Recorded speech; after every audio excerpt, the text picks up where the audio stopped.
Good morning everyone.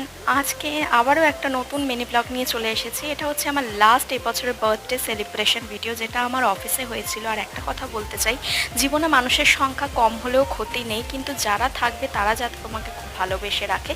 আর সেটাই আমার জীবনের ক্ষেত্রেও একদমই ঠিক। আমার জীবনে মানুষের সংখ্যা খুবই কম, আর যতজন আছে ভীষণই ভালো। এটাতে আমি ভীষণ নিজেকে লাকি ফিল করি, আর তারা আমাকে ভীষণই ভালোবাসে। আজকের দিনটাও সেরকমই, অফিস থেকেও সেই স্পেশাল ফিলটাই আমাকে করালো।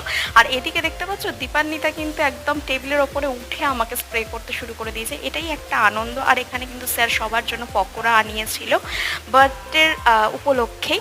আর আমরা এখানে পকোড়া খেয়ে নিচ্ছি, শেলবিদি এখানে সবাইকে পকোড়া দিয়েও দিচ্ছে। তারপর চলো, গিফট পেলাম সেটাও তোমাদের সাথে নিশ্চয়ই শেয়ার করব। অফিস থেকে আর শেলবিদি একটা আমাকে আলাদা গিফট দিয়েছিল, যেই দুটো গিফট আমার ভীষণই পছন্দ হয়েছিল। দুটোই কুর্তি ছিল, একটা টু পিস, একটা কুর্তি আর একটা গলার হারের সেট। Thank you.